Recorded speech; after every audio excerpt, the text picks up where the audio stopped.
We speak 9 different languages in the office. My agents come from 7 different countries, and we have established an office culture of friendship and mutual respect.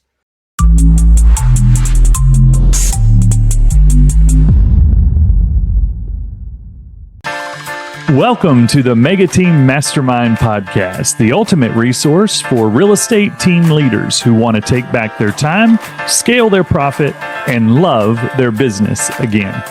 I'm your host, John Tiller. For almost 25 years, I've been building real estate teams with a focus on making an impact and leaving a legacy. And I want to help you to do the same. In each episode, we have dynamic conversations with industry powerhouses, mega team leaders, coaches, and other thought leaders who are shaping the future of real estate teams. You'll discover the secrets to effective leadership and team building so that you can leverage your business to make an impact and to leave a legacy, all without sacrificing your family. This podcast is brought to you by MegaTeamMentor.com, where you can get a free detailed assessment of your real estate team's health, including a free customized scorecard that will quickly and objectively diagnose the strengths and weaknesses of your real estate team business. That's MegaTeamMentor.com for your free real estate team health assessment. Now, let's get started on the journey of growth, impact, and legacy building with today's episode.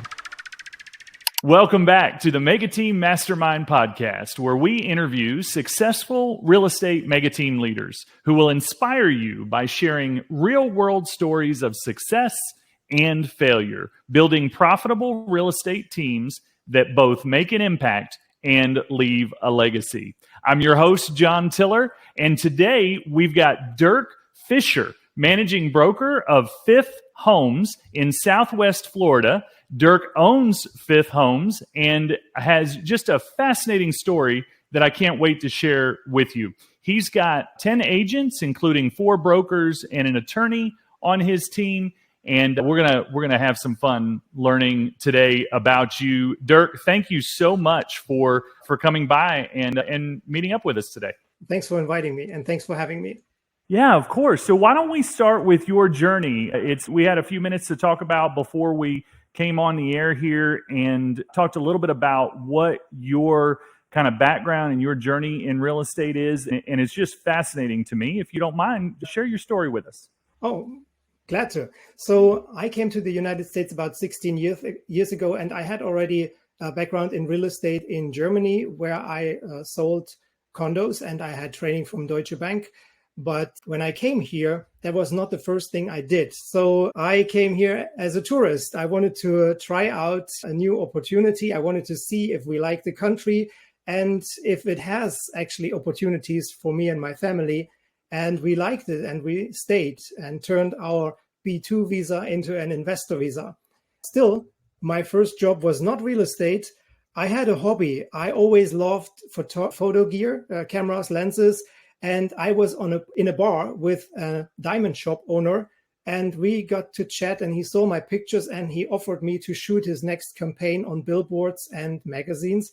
So suddenly I was the owner of a new founded photo video production company. And then more real estate agents came to me and asked me to shoot their real estate photos. And that reignited my passion. And so I said, hey, you know what? I should actually do real estate. I love that. And so tell me about, when did you come to the U.S. and when did you start your real estate career? How long did you stay solo, and when did you decide it was a good time to start a team? Oh, yeah. So I came to the U.S. in 2008, and it was right in the crisis. We looked for a place to rent, and there were these little brochures in front of Publix where you could see homes for rent. And I thought the rental prices are pretty high. And then I looked closer. I said, no, these are the sales prices? You're kidding me. So I bought directly 2 homes, 3-bedroom, 2-bathroom on a quarter acre, one for $53,000, another one for $95,000. It was a crazy time, and things were flying off the shelf because of those prices, and investors bought up everything. It was the time when everything started up again after the big crash. So this was when I came here. And then we had a horrible experience with a Remax agent who concealed known defects, and he kind of manipulated the home inspection report. And the remediation after closing cost me about $65,000. And after closing, the next day he called me and he told me I should better check for those issues. And he was concerned about his commission, not about my problems. And I said to myself, I can do this so much better. If I ever have clients in real estate, they will not go through this nightmare. And this inspired me to create a network of really good people, contractors, home inspectors, lenders. And I stick to the date with this network, and I refer clients to them so they never have to go through the headache that I had to go through. Love it. I love it. So it's been since you got into the business, kind of right post 2008. So you've been in for 15 years or more. And exactly. So we were here what 16 years. 16. And then 18 was when I got my real estate license. Now, by Florida law, you have to be a sales associate for 2 years before you can actually become a broker. Right. And it was 2 years and 1 day when I opened my brokerage. I'm not literally, but almost. So I took my broker exam really shortly after the 2 years expired. And then I opened immediately my brokerage and I started hiring agents. At the time, I was also a licensed real estate instructor, and I taught on a local real estate school real estate to brokers and to sales associate. And so I didn't have to do much for recruiting. People came after these lessons always to me or during the break and said, Dirk, can we start with you? Can we go to your firm?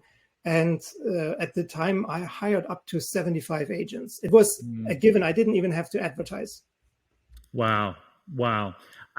So your story of getting into real estate and wanting to start something meaningful is as a result of having a bad experience with another realtor is not uncommon. I have many friends in real estate, leading teams today that are like, man, I just know that this can be done better. I think one of the things also that you clearly bring to the table is what Brian Buffini calls the immigrant edge. He wrote a book. It's a great book that talks about 7 advantages that people who were not born here but immigrated to the U.S., the advantages they have in building a business. And of course, it was done in the context of, hey, listen, natural born Americans, if you kind of pick up these habits and attitudes, you could do well also. So tell me what you think. Tell me what you think the number one things are that being born in Germany, coming to the U.S. as an adult, tell me what you think, how that's affected your business the most. That's a really good question, because the first thing that came to mind when I started my company was that Americans here, they take this country for granted. Yes. They do not think that this is the greatest country in the world that holds the most opportunities. And people tended to say this in the 70s and the 80s, and nothing has changed. You just need to make it happen. And here, I give you an example. So in terms of branding, my email is brokernaples@gmail.com. How was it even possible that this was still available? And then my website.com. How is this possible that this was available in 2015? It should have been snatched up a long time ago. Of course, I bought the domain and I secured it for the next 25 years. But these are things, people take things for granted here. And then the second thing is we are in a luxury market, and a lot of agents are spoiled, especially seasoned agents. To give you an example, of course, before the closing, you have your final walkthrough with your clients. We wanted to close on a $3 million home, and the commission was 2.5%. So we're talking about $75,000 in commission. And I get a phone call from the buyer's agent saying, oh, Dirk, I was the listing agent. Dirk, can you walk through with my clients? I have a little thing. I'm sorry. You want to make $75,000 and you can take 30 minutes out of your daily life to dedicate it to your clients, and you want me to do the walkthrough? I said, no, I'm happy to open the door, but you are in charge of your clients and you have to service them. So we experience things here that are mind-blowing. Also, punctuality. People are taking it for granted that they will do business no matter what. I had the former director of National Geographic and his wife. They were looking for a home in the 5 million. That is already, I would say, 8 years ago. And the listing agent was not there. The house was locked. There was no lockbox. And it was, agent accompanied showing. So we were waiting. She was in her 60s. She came 30 minutes late. The hair was still wet from the shower. She was heavily breathing after, it smells like cigarette. And she was wearing a dress that left no room for imagination. So things the world really doesn't need to see. And the wife of my client was so disgusted. She said, Dirk, how much commission would you make if we buy this house? I said, yeah, it's about $100,000 per site. She said, I don't want this woman to make this commission. Even if I would like the house, because of her, I will not buy it. And these are the things, these are simple examples. It doesn't take much to really be successful if you have the right mindset, but you cannot treat people like this. You have to be professional in every single situation. And she just lost the deal. That makes sense. That really does feed into the kind of lazy American stereotype. And I think that when you're comfortable, there's lots of reasons. We could talk about lots of reasons that it became that way. But I love the amount of professionalism you bring. You talk about when you make a date, you're going to be there. It sounds like it's kind of basic 101 stuff that most of our parents taught us and that some of us don't do. So that's really incredible. Tell me about your current business and how much of your business is personal production and how much of your time is spent on your personal production and how much of your time is spent on leading your team and what your roles are in that and who else you have on the team to help out with that. So I recently switched gears, and that's why my current personal business is different than it was before.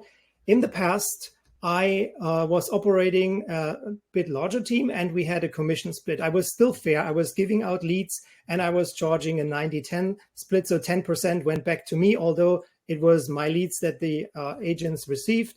And I gave them twice a week training to help them how to develop connections, how to convert leads into transactions, what to do, what are the basics, things like this. And although I thought that was a super fair commission split, I still had people leaving the company because they thought the grass was greener somewhere else. I didn't want that. I didn't want people to leave. So I switched gears and I always have been a producer. So no matter what kind of commission split we had or what kind of business model we were pursuing, I was always in the field actively selling. And I'm not one of the top guys in the US. My sales are between 15 and 20 million a year. So it is okay. I have a good outcome, but I could do more. I know that. But I wanted to be there for the agents.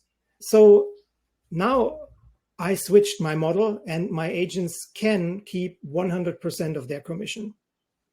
I know it's not normal. There are a couple of companies who does this and who have 100% commission model. My agents pay me $100 fee.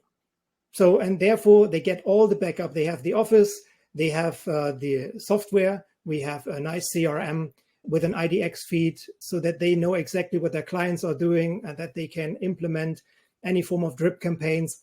And of course, we have also all the forms there are with online signature. And so everything is there. We have really good base in order to be successful. I only charge per transaction $195. So if they make 15,000 or 50,000, it doesn't matter. I get 195, and that's because I want to produce myself. I want to be out there and be responsible for my income. And I like the work. I like to be out in the fields. And that might be also a reason why I have a different take on the NAR settlement than others.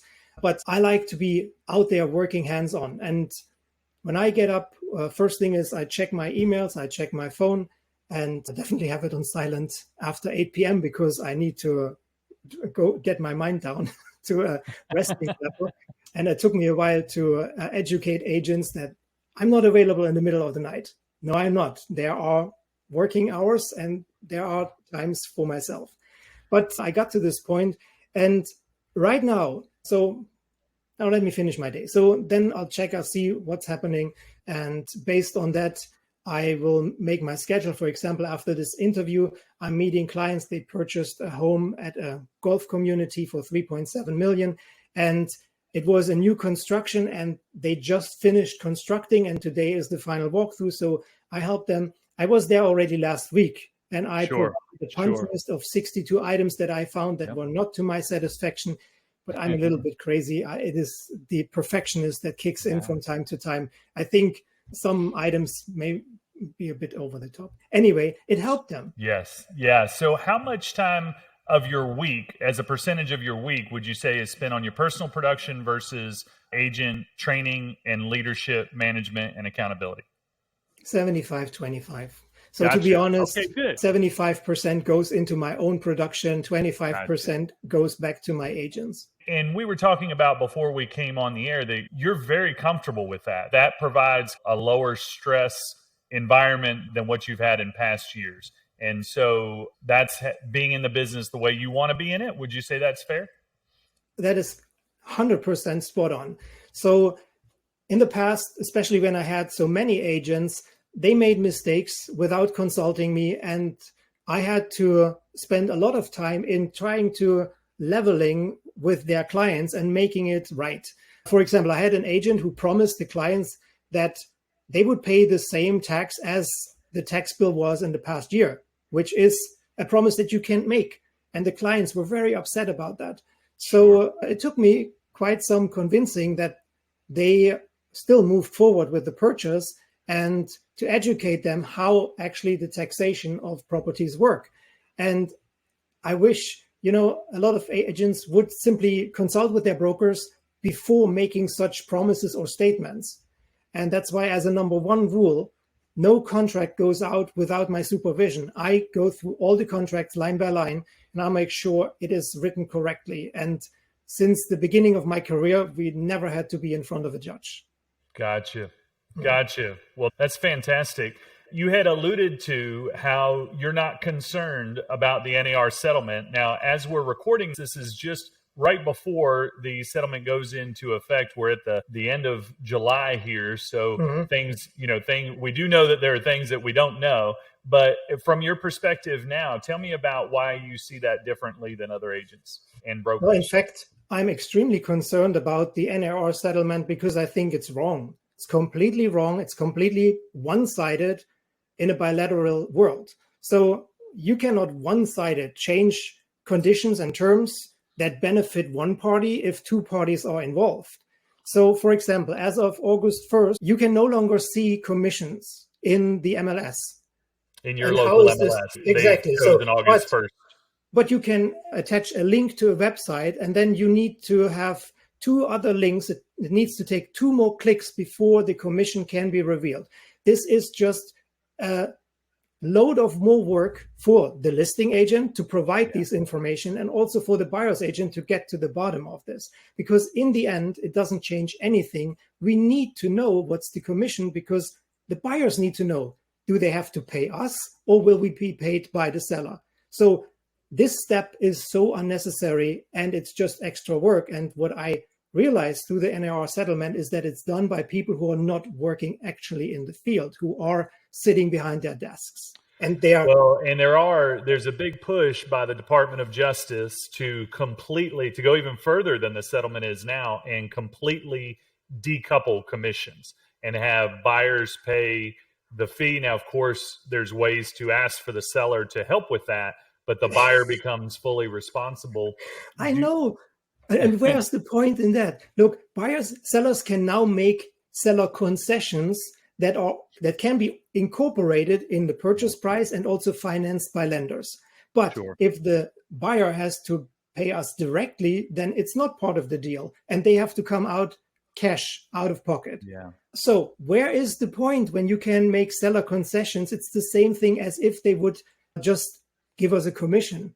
And this is just confusing.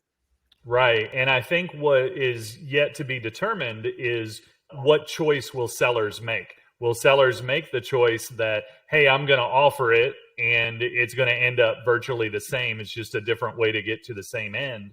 Or, hey, look, actually, if I don't have to offer anything, let them ask for it when they make the offer. And so it potentially changes that way. What are you doing to prepare yourself and your team for that and for those events, for both working with buyers and sellers? So let's start with the buyer side. I think NAR failed as agents for decades to stress the importance for buyers to be represented by an agent. Sure. And this will now drive a lot of buyers to directly contact the listing agent to avoid such unpleasant communications, to avoid having to sign a buyer brokerage agreement, and to avoid paying our fees, especially when they are not financeable. So this being said, it will shift the entire transaction, all the transactions in the market, more towards the seller side. Now, this is not to the buyer's advantage. A lot of buyers don't even know that it's to their disadvantage, because the seller's agent has a moral obligation to who? To the seller who gave them the listing. And they might not be objective when they're talking about this listing, whereas a buyer's agent could take them out and say, yeah, look at this. We have a stain on the ceiling. We should probably check if there's a roof leak. And while we're here, let me show you a couple of other communities and options for you so you are completely educated and can make a good choice. A buyer's agent will make sure that the contractual work is written in the buyer's favor and not necessarily in the seller's favor. These are all important things that are never ever stressed towards clients. And now here we are. So sellers, well, we have to talk with them seriously that they should not change their behavior, because in the end, if they keep offering commission for both parties, it will make it easier and it will give the listing, although it's not directly visible, but it will in the end help to get more exposure and more acceptance in the market, so that buyers don't have to stress about how to come up with additional $10,000, $15,000 or $20,000. Yeah. So on the podcast, we talk a lot about impact and legacy, and making an impact and leaving a legacy, and running businesses that do that. And I love what you were saying earlier about really kind of moving your business toward a lifestyle business that serves you in the way that you want it to. You work what you want to work, and you don't work what you don't want to. And tell me about the impact, though, that you're most proud of that your team is making in your community. The thing is, I am surrounded by good people. We speak 9 different languages in the office. My agents come from 7 different countries, and we have established an office culture of friendship and mutual respect. And that is very rare. So for me, working with them is very stress-free. It's pleasant. Sometimes we just meet up in the morning to grab a coffee. Sometimes we go out in the evening to have a glass of wine, because it's a nice, friendly environment. And this is what I want to keep. And that's why I'm very picky by hiring agents. And I don't just take anyone. I want them to fit in the team. I want them to be a part of that. And all my agents are very motivated and intelligent people. I don't need any problems here. I also don't need part-timers. And by the way, this is another subject where I'm pretty extreme. I think it should not be legal and allowed for people to do real estate transactions on the side. I think it's way too expensive and valuable to handle it sloppy. And this is what I experience over and over again, that I'm currently in such a transaction. Agent had, I think, 3 sales in the past 2 years. He cannot read contracts. He doesn't understand the contract. But when I try to correct him, it gets to his ego and he's trying to give me a hard time. We don't need such things in real estate. And because NAR allows people to do this on the side, the public perception of real estate agents is really not the best. And we need to change this. It's time for professionals. That is definitely one way to do it. Now, that culture that you described is something that every team leader and broker aspires to, right? Is having a solid culture of people in the office where you actually love the people you work with, you hang out with them, they're actually your friends. Now, tell me about a time, have you ever made a hire where you're like, you thought they were going to be a good culture fit, but they really weren't? And tell me about how you managed that. And it really came to a point when people were mistaking my kindness for weakness. And then there was the office meeting. At the time, I still had live office meetings. I operated 2 offices, one in Fort Myers, one in Naples. There was one guy, he came to the meeting in clothes that I thought were just fresh out of the trash. They were dirty, they were greasy, I found this so disrespectful. I said, what are you doing here? We are still a professional business. What if clients see you? What if a client walks into the office and sees you like that? What kind of perception will they have from our company? And he was offended by that. So I learned the hard way that although we have a really good relationship, I still have to set boundaries and let everyone know that I am the boss. So we are close. We do certain things together, but there are boundaries that I don't overstep, and I don't try to intrude in their personal lives. And I also try to leave my family, my personal lives out of the company so that they know clearly, okay, I can do this, but there are things that are not okay, so that they respect me still as their boss. So you have these standards, and so this guy didn't live up to the standards. What was the process to manage expectations for him? Was it, hey, you need to go change your clothes when you come to the office, you need to dress better? Was there coaching and counseling, or was it, hey, listen, man, if you can't figure out how to wear the right clothes, this isn't a good fit for you? How did you manage those expectations? So we had a conversation during the office meeting. Yeah. Because I asked him and I confronted him in front of everyone. That was maybe not the smartest move, but I wanted to get his take, and I wanted everyone to be a part of that because they should also understand what's happening, and I wanted to hear his response. Unfortunately, he did not respond well, so he was very aggravated. He stood up and slammed the door and stormed out. I tried to reach out to him again. He never responded, so that was that. Well, that's self-selection, right? And we all kind of gear toward that, and that makes perfect sense. And I also learned from that because I should have taken him out. I should have said, listen, we go outside, let's have a chat. It was wrong for me to confront him in front of everyone, so I learned from my mistakes. So the next time something similar happened, there was an agent who came on, it was a Zoom meeting actually, and he had a really bad attitude. He must have had a bad day, I don't know. And he was very aggressive that day and constantly interrupted everyone with a very rude tone.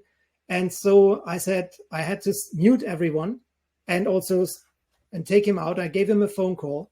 I said, what's going on today with you? And he apologized. And then when we continued the Zoom meeting, then everything was fine. So I learned that you really have to be, especially in America, especially here in Florida, very gentle with people. In Germany, it's a little more blunt and direct, and people take it. Here in America, here in Florida, people take offense when you are direct, and they see this as a confrontation, and they respond very aggressive.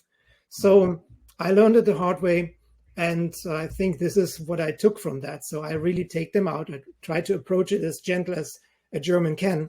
And if this is not enough, well, then we're not a good fit. Well, I love that leadership lesson. And so many of us definitely can learn from that. I had a mentor a long time ago that said, praise in public and criticize in private. And that's what you learn there. And at the same time, though, there is for the challenging the guy who was just according to the standards in your office was so pretty far out of line, who stormed out. Yeah, that wasn't the best scenario, but if you provide the feedback, the criticism in private, and then they self-select, well, you're telling everybody in the office that, hey, I took care of that. And you're setting, just by taking those actions, you're setting that example. And at the same time, you're doing it with kindness when you do like you did with the second person. And immediate response, like immediate feedback, is such an important thing that we need to be doing when we do have feedback for agents. As a team leader for many years and a broker owner, I know that it's been frustrating for me. They know that they shouldn't be doing this thing that they're doing. Right. And I shouldn't have to tell them. We've had this conversation in public with all the agents for years and multiple times. But when you pick up the phone and your approach was so beautiful, it's, hey, I noticed that you were off today and whatever this thing was, you didn't seem like yourself. What's going on? Mm-hmm. And to approach because the other thing that we all have to remember is that we don't know what the person what the other person's going through today. Exactly. Like we all have, life is hard and we don't know what they're going through right now. And so maybe they just need to know that you care about them and tomorrow will be a better day. Yeah. But also as a team leader, you have to know your boundaries and you must never be too personal about things. Yeah. So they still have their privacy and their private life. So I also took it too far at one point. I want to give you that example. So I really care about my agents and had one agent and I noticed that he became fat. He used to be really in a good shape when I hired him. And already a year later, he was pretty big. So I took him aside. I said, Rob, I think you should start to work out. And if you like, I can help you with that because I myself had a time when I gained weight and I lost 30 pounds in 6 weeks. That was way too fast and unhealthy, but I did. So I said, I can help you with that. And he took it the wrong way. He said, so what you're saying is that I'm fat. I said, Rob, no, I just think that you have to also keep an eye on your health. And well, he didn't take that well. He was very upset about that. And I learned, okay, there are certain things as a team leader, as their boss, you cannot do. And you just have to respect them for what they are and how they are. And their lifestyle is not of your business. And I think that, what we all know is that your overall life and the other areas of life outside your business, we often say that your real estate business isn't jacked up. It's usually your life that's jacked up. And that's why your real estate business is not doing well. And right. So I think to approach it with care, but you do have to be a little less direct if you're going to do that for sure. People will take it the wrong way. Yeah, we've done things like assessments, whole life assessments where people in other words, they come to their own conclusions. And one of those areas is fitness. It's faith and family and friends and fitness and some other areas also. And if we can lead them to their own conclusions, that can go better than doing what we want to do, which is be just direct, like, hey man, looks like you're putting on a few pounds. Why don't you let me help you out? That can be taken wrong sometimes. Absolutely. Yeah. So yeah, I learned a lot down the road, and there was no manual for how to be a good team leader at the time. I know you wrote a book, right? There's not. Well, yeah, everything I've learned has been from other people's books. Actually, the books I have behind me are the ones that I make sure that I pull out as frequently as I can, because leadership's hard and you never stop learning about leadership. Exactly. So, listen, I really appreciate, Dirk, you sharing and being a little bit vulnerable there and sharing with the rest of us, because I promise you that all of us have had experiences like that where we got it wrong and now we're learning how to get it right. And so thanks for sharing that. Hey, as we wrap up, tell me, what's the most important thing that you believe team leaders need to know in today's market? Most important to me is put yourself in your team member's shoes. One lesson that I learned when I was a young sales associate, I signed up with a broker, Cheap Uncle Larry, a really cool guy, really good guy, but he didn't provide a proper backup. The office was with, furniture, I would say, out of the junkyard. When we had meetings, everyone was talking about their fishing trips. I didn't get training. So when I said to myself, I want to provide something to my agents that they don't have to go through that. In fact, one of our agents lost a listing because the clients didn't like how the website was looking. They said it's unprofessional. And although our broker meant well, he was a really good guy and he allowed us to be free birds and to do whatever we were doing, I understood immediately that team members need a good backing, somebody who's really there for them, not just on a personal level, also on a professional side. And that's even more important, so that they come across professionally when they're meeting with clients. And that's why put yourself in the shoes of your team members and think, if I was now a team member here in my company, how would I feel? How would I be able to conduct business? How is this company helping me to be successful? And if you do that, then you'll be a great team leader. What great advice. Leadership is complicated, but caring for people is not. And people will come and people will stay because they know you care about them. So right. What a great way to close out. Thanks again for joining us on the show. Now, if people want to reach out to you, I'm going to spell your name out so we make sure that everybody's got it. It's Dirk Fischer, Dirk. Yes. Fischer. You can Google him online. And Dirk, what social channels do you like to connect with people on? Or they can just email me or write me on our contact form on our website. They can Facebook me, although I'm not really a super social person, but I'll definitely check and I will respond for sure. Fantastic. Well, listen, we're super grateful for your time investment today and excited to see you and your business growing in the future. Thanks again, Dirk. Fantastic. Thanks so much for having me. John, have a good one. And that's a wrap on another episode of the MegaTeam Mastermind. I hope you found some nuggets of wisdom that you can use to leverage your real estate team to make an impact and to build a legacy. A huge thank you to our incredible guest and, of course, to our sponsor, MegaTeamMentor.com, where you can get a free, detailed assessment of your real estate team's health, including a free customized scorecard that will quickly and objectively diagnose the strengths and weaknesses of your real estate team business. That's MegaTeamMentor.com for your free real estate team health assessment.